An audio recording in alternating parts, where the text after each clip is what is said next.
Ô, gente, seu carro merece um tratamento especial, né? Lava Jato do Zé, com profissionais especializados, darão ao seu carro o tratamento que ele merece.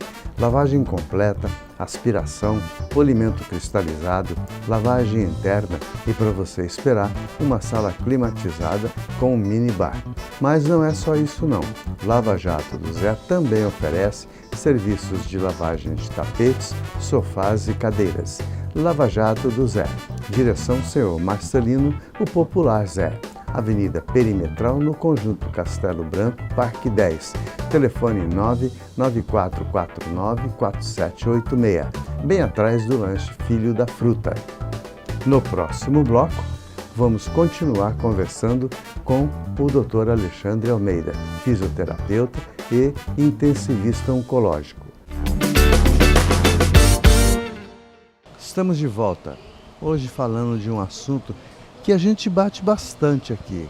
A gente bate bastante para ver se de 1 quilo de palavras vocês absorvem 1 grama.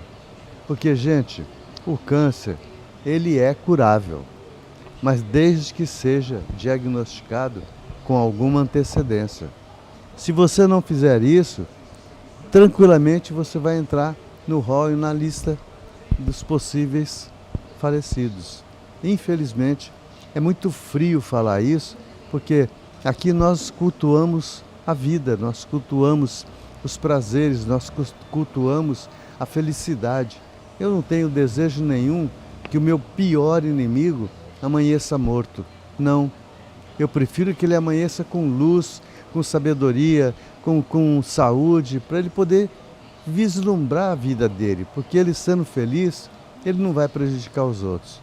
E hoje a gente também agradece imensamente ao Churrasco da Vila, que fica na Rua Fortaleza 569, na Vila Municipal, aberto de terça a domingo para o almoço e jantar. E agora, olha, com um churrasquinho grego aí fora, bem na frente do Churrasco da Vila, você faz um lanche rapidinho, um lanche da tarde, e você precisa testar não só o hambúrguer do Churrasco da Vila, que é feito com carne de costela ou a carne de hambúrguer da Angus, ou então você pode fazer um lanchinho, um churrasco grego, que vai o pão também, vai uma carne muito bem temperada, com ervas aromáticas, enfim, coisa de primeiro mundo. Então, além da tradicional costela no fogo de chão, cupim no fogo de chão, uma picanha no bafo, também um frango defumado. E olha, gente, se for falar de comida, meu pai do céu, informações você pode obter através do 98530-6635. Hoje, com a honra e o prazer de estar com o Dr. Alexandre Almeida, fisioterapeuta e intensivista oncológico. Então, doutor, a gente estava falando sobre esses cânceres. E o atendimento, ele se diferencia de um caso para o outro? Ou tem uma via de regra, uma conduta pré-programada? Assim, existem 2 pontos principais, né? O tratamento ele vai sim variar e depender do local no qual o paciente ele se encontra com essa neoplasia, até porque, como eu falei anteriormente, o câncer ele pode acontecer em qualquer órgão ou sistema, e cada órgão ou sistema tem uma função. E esse câncer ele vai alterar a função de cada um dos órgãos e sistemas, né? E assim como o tratamento oncológico, ele também vem a interferir direta ou indiretamente nas funções daquele órgão ou sistema no qual o câncer está se manifestando. Dito isso, então o tratamento, de fato, tanto o tratamento clínico, o tratamento fisioterapêutico, ele vai depender do local no qual esse câncer está se manifestando, há quanto tempo, a extensão a qual ele se encontra, porque, obviamente, quanto mais tempo essa neoplasia, esse câncer ele estiver se manifestando, maiores as consequências, né? E, obviamente, depende, como eu falei, do local. Aliás, diga-se de passagem que a gente nunca viu um crescimento tão grande dentro do SECOM. Para sua especialidade, favoreceu alguma coisa a mais ou ainda tem-se muito a fazer? ter-se a fazer sempre teremos, porque ao mesmo tempo que a Fundação SECOM, graças a muitos incentivos e investimentos que têm sido feitos dentro da nossa fundação, a demanda ela sempre também está ali, batendo na porta, né? Então, mas eu posso dizer categoricamente que todos, ao longo desses anos que eu estou lá dentro, os investimentos eles têm se dado os grandes resultados. Tanto que nós temos colhido, nesses últimos anos, alguns desses resultados. Vou lhe dar um exemplo de um projeto que a gente participou entre 2021 e 2024, perdão. Entre 2021 e 2024. Onde a nossa fundação foi contemplada a participar desse projeto. O nosso principal objetivo foi diminuir a incidência do que a gente chama de IRAS, que são as infecções relacionadas à assistência em saúde. O que quer dizer? Durante a nossa assistência, o nosso atendimento, a abordagem no nosso cuidado aos pacientes, existe o risco de a gente causar contaminação desses pacientes, né? E ao participar desse projeto, a gente teve ali como foco justamente diminuir essas infecções relacionadas ao cuidado. E ao longo desses últimos 2 anos da finalização, né, do projeto, vamos completar quase 2 anos, a nossa incidência de infecções relacionadas à assistência caiu drasticamente. Eu vou dizer um em específico, já que eu trabalho dentro da UTI, existem 3 grandes infecções relacionadas à assistência que a gente previne dentro da UTI, que a gente chama de infecção primária de corrente sanguínea, já que esses pacientes eles fazem uso de um acesso venoso, que a gente chama de central, para poder usar algumas medicações específicas. E é pela jugular, né? Pode ser pela jugular, pode ser pela uma outra veia que a gente chama de subclávia, femoral. É um acesso que ele pega essas veias de grande calibre. Por isso o risco de infecção também é necessário, mas tem risco de infecção porque ele está invadindo um local que é estéril. Ou seja, não passa por um filtro, né? Aí que está. A forma como esse processo ele é feito, ele tem que ser estéril, que justamente a nossa barreira, nosso filtro é justamente esse. Porque os dispositivos eles são estéreis. Em teoria, os profissionais que fazem a colocação desses dispositivos têm que fazer um procedimento estéril. E o terceiro ponto que é a manutenção, ou seja, o tempo que aquele dispositivo ele permanece no paciente, ele tem que permanecer estéril. Existem critérios a serem verificados. Aí existem outros 2, fora de corrente sanguínea, que é do acesso que eu falei, tem de prevenção, né? No caso da infecção de trato urinário, já que alguns pacientes eles precisam utilizar uma sonda que passa pela uretra para ele poder conseguir urinar, os que têm essa função fisiológica alterada de alguma forma. E o último são aqueles pacientes que fazem uso da ventilação mecânica, que acabam utilizando um tubo ou uma traqueostomia que precisam ser ventilados artificialmente, que tem o risco de pneumonia. Então, dentro desse projeto, a gente foi reeducado, a equipe foi reeducada a ter processos de se prevenir esses eventos, a diminuir. A nossa infecção, por exemplo, relacionada à pneumonia associada à ventilação, antes ali no início do projeto era um pouco mais de 60%, que é bem alto. E ao final do projeto nós praticamente zeramos. No primeiro ano nós não tivemos infecção, ou seja, relacionada à assistência à pneumonia associada à ventilação, e no segundo ano após a finalização do projeto tivemos somente 2 eventos.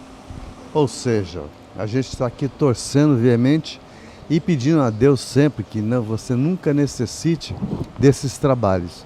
Mas em compensação nós estamos mostrando a preocupação dos profissionais que estão envolvidos nesse trabalho, nesse processo, para que você tenha uma qualidade de vida, para que você saia de lá com vida, e com vida saudável, não com uma vida com os dias contados. Mas olha, doutor, eu só tenho que dizer 1000 parabéns pelo trabalho que vocês desenvolvem dentro do SECOM, e olha, com que humanidade vocês fazem. E aliás, por falar humanidade, a humanização tem a sua parcela de colaboração nesse contexto? Ela é fundamental, acho que ela é a base de tudo, a humanização. Uma coisa que eu sempre falo para aqueles meus pacientes que estão na UTI e têm possibilidade de entender e compreender é que Nós ali, como profissionais de saúde, fizemos uma escolha, né? Que é prestar assistência e servir quem precisa. Quem está ali na condição de paciente não teve essa escolha, teve que estar lá. E a partir do momento que eu tenho, na minha visão, que eu tenho esse pensamento, eu estou me colocando no mesmo patamar do que o meu paciente. Não é ele que está descendo no meu, eu que estou subindo no patamar do meu paciente. E é algo que eu não posso deixar de lado, sem, obviamente, negligenciar o lado técnico. Mas a partir do momento que eu sou um profissional, que eu não esqueço que eu estou tratando, não é um corpo qualquer ali, É uma pai, vida. é uma vida, é o pai de alguém. Como diz o ditado, é o amor de alguém que eu estou cuidando ali, conciliado à minha expertise técnica, de fato, a chance de o meu tratamento ele ser bem sucedido, e quando eu digo um tratamento bem sucedido na oncologia, não é necessariamente o tratamento que o paciente ele será curado. Eu digo isso por conta de alguns pacientes que eu tive a satisfação de encontrar ao longo desses anos, mas recentemente eu tive contato, estou tendo, aliás, o contato com uma paciente assim, que continua conosco lá no SECOM. Ela vai completar agora, dia 1º, 4 meses dentro de uma UTI. Uma UTI como que ela, durante um bom tempo, isso dentro do SECOM, que ela veio depois de se eu não me engano, foram mais 30 dias no João Lúcio. São 5 meses sem estar em casa, sem ela ver direito o amanhecer, sem ela poder cheirar a roupa de cama dela, sem ela poder lavar uma louça, sem ela poder ficar em pé. São coisas que pra gente muitas vezes a gente não dá valor. Mas vale muito, né? Exatamente, porque tem muita gente que só vai dar esse devido valor quando perde. Entendeu? Eu sempre falo isso. Por isso que às vezes também que eu tenho oportunidade, eu falo para os meus telespectadores, agora os senhorinhos e as senhorinhas. Gente, daqui você não leva absolutamente nada. Então por que não procurar viver bem? Por que não procurar ajudar o seu semelhante e ser ajudado também?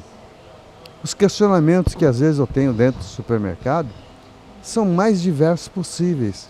Mas a gente percebe que, nem que seja uma gotinha de água num incêndio glamuroso, a gente está jogando.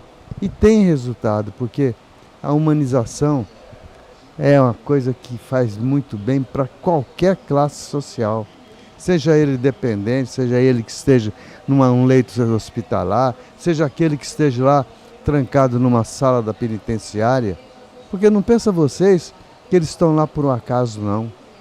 Eles estão pagando por um erro seu aqui na vida, porque partiu por um caminho diferente.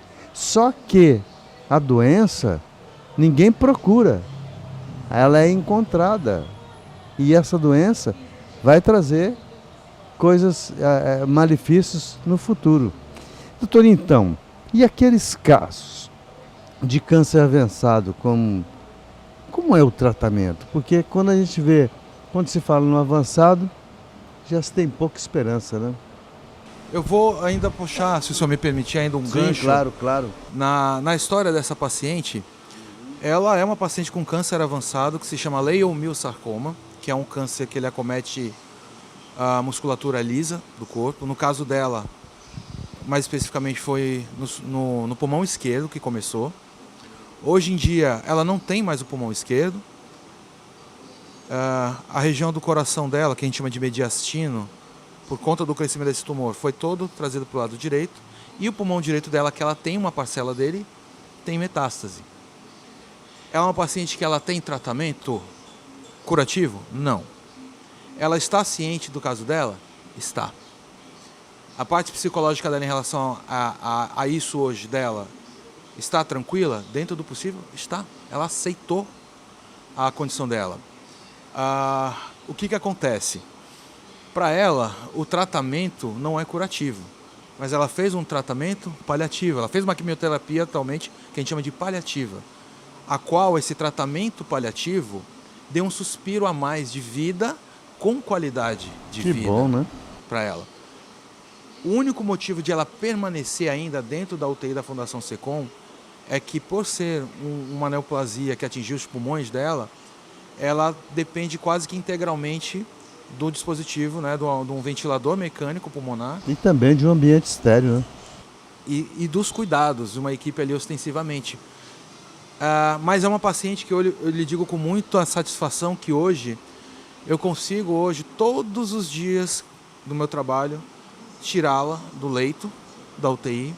Ela anda comigo, ela consegue permanecer em torno de 40 minutos a 1 hora sem precisar do respirador. Ela consegue ir descer para o jardim do SECOM. Ela consegue receber visita do lado de fora do hospital, não é da UTI, do lado de fora do hospital, onde tem uma mangueira. Maravilha. Ela né? consegue receber visita da sobrinha neta, das sobrinhas, dos filhos, do cachorro dela. E isso, foi o que eu falei, a gente humanizar de fato o tratamento. A gente fazer com que ela não se esqueça e ela não perca a sensibilidade em relação às coisas da vida que ela tem. Ela E não no tinha, ela caso tem. dela, é contagioso esse? Não, o câncer, isso é importante lembrar. O câncer, ele não é uma doença contagiosa. Ou seja, ela não se transmite por nenhum agente infeccioso. Ou seja, não passa-se por vírus, bactérias, não passa câncer por fungo. Obviamente, existem algumas doenças que, em decorrência de algumas alterações que algumas doenças infecciosas causam no corpo, podem manifestar o câncer, mas não que ele causa o câncer, tá bom? Doutor, para a gente encerrar então, eu queria que o senhor falasse quais são os casos de maior incidência que o senhor atende lá, dentro da fisioterapia. Tá. Assim, como a fisioterapia, ela é, obviamente, uma área dentro da área de saúde, da assistência de saúde, as nossas áreas de atendimento, de especialidade são as mesmas que a área médica, tá? Dito isso, dentro da oncologia, os atendimentos serão também, obviamente, dentro das mesmas incidências de cânceres que atingem tanto homem quanto mulher. Para a fisioterapia será para a área médica, enfim. Hoje, no nosso estado, a nossa demanda maior de atendimento se dá a pacientes pacientes com câncer de mama, câncer de colo de útero em decorrência de HPV, câncer de próstata, câncer de colo retal, né, que pega os cânceres que atingem o intestino grosso, intestino delgado, fino, reto, entre outros não tão frequentes. Tão comum, né? Bom, gente, eu fico feliz e me sinto com um dever cumprido em trazer um profissional desse quilate para falar num pequeno grande programa as coisas que vocês ouviram hoje. Nós tivemos a honra e o prazer de ter um profissional capaz, que conhece, que vivencia e que, acima de tudo, é um ser humano da maior humanidade que você possa imaginar. Porque ele não sabe, mas eu já conheci a história dele e sei da dedicação que ele tem com os seus pacientes. Isso não tem dinheiro no mundo que pague. Doutor, só nos resta dizer muitíssimo obrigado pela gentileza de estar conosco. E eu queria que o senhor fizesse, como eu já falei no bloco passado, desse programa, a extensão das suas atividades, para que nós pudéssemos também auxiliá-los na contribuição para evitar que você tenha um câncer que vai ser tratado por ti. Mas a gente quer que você tenha saúde. E também agradecer ao churrasco, à direção do Churrasco da Vila, que empresta esse cenário fantástico, além de uma gastronomia perfeita. Hoje o senhor vai comer uma costela no fogo de chão que é diferente de todas que o senhor já comeu, tenho certeza. Mas, infelizmente, nosso tempo é exíguo para um assunto tão importante quanto esse. Mais uma vez, muitíssimo obrigado. E nos encontramos na próximo sábado, às 7h30 da manhã, sempre com um assunto tão palpitante quanto esse. Até lá!